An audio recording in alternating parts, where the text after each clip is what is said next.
అసలు కర్మఫలాన్ని త్యాగం చేయడం అంటే ఏమిటి? శ్రీకృష్ణుడి జీవితంలో దానికున్న అర్థం ఏమిటి? దేవకి వసుదేవులకు జన్మించిన తల్లిదండ్రుల వాత్సల్యాన్ని కోరలేదు శ్రీకృష్ణుడు. నందగోకులంలో వెన్న దొంగలించిన తన కోసం కాదు, స్నేహితులకు కూతులకు పంచిపెట్టేవాడు కన్నయ్య. కంసుని చంపిన రాజ్యాధికారాన్ని కోరలేదు, ఉగ్రసేనునికే కట్టపెట్టేశాడు. శిశుపాలుని వధించిన అతని కుమారుడు దృష్టకేతువుకే రాజ్యాన్ని అప్పగించాడు. నరకుణ్ణి చంపి అతని కుమారుడు భగదత్తుని రాజునిగా చేశాడు. దంతవక్తుని చంపి అతని రాజ్యాన్ని అతని కుమారునికే అప్పగించాడు. పౌండ్రక వాసుదేవుని చంపి అతని కుమారుని రాజ్యాభిషిక్తుని చేశాడు. దుర్మార్గుడైన దుర్యోధనుడు సహాయం కోరితే తన సైన్యం మొత్తాన్ని త్యాగం చేశాడు శ్రీకృష్ణుడు.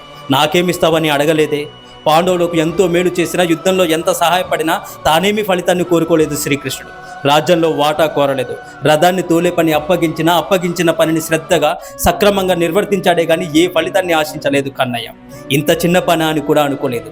శ్రీకృష్ణుడు ఏ పని చేసినా ఆ పనిని సక్రమంగా నిర్వర్తించడమే కానీ కర్మఫలంపై ఏమాత్రం ఆసక్తి చూపించలేదు, దేనిని కోరుకోలేదు. మరి మనం మాత్రం ఏ ఫలితం లేకుండా ఎందుకు కర్మలు చేయాలి అని అంటున్నాం. సూర్యుడు వెలుగునిచ్చి మన నుండి ఏమైనా కోరుతున్నాడా? వాయుదేవుడు గాలినిచ్చి మన ప్రాణాన్ని నిలబెడుతూ బదులుగా ఏమైనా ఆశిస్తున్నాడా? నదులు నీటినిచ్చి మన దాహాన్ని తీరుస్తూ మన నుండి ఏమైనా ఆశిస్తున్నాయా?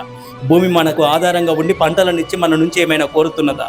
చెట్లు ఫలాలను పుష్పాలను నీడనిచ్చి మన నుంచి ఏమైనా కోరుతున్నాయా? చంద్రుడు చల్లదనాన్నిచ్చి ఏమైనా కోరుతున్నాడా? మన సమస్త ఇంద్రియాలకు శక్తినిచ్చిన పరమాత్మ మన నుంచి ఏం కోరుతున్నాడు? కానీ దేవాలయంలో పూజ కానీ అభిషేకం కానీ చేయించిన తర్వాత ఏతత్ ఫలం సర్వం పరమేశ్వరార్పణమస్తు అని పూజారి మంత్రం చదవగానే ఖర్చేమో మనది, ఫలితమేమో ఆయనక అని లోపల గునుక్కుంటాం. మనకు పని కన్నా ఫలితం ముఖ్యం. అందువల్ల మనకు బంధమే కానీ మోక్షం లభించదు. కర్మఫలం కోరినందువల్ల మళ్ళీ జన్మలను తెచ్చిపెడుతుంది. జన్మలు మళ్ళీ కర్మలకు, కర్మఫలాలకు కారణమవుతాయి.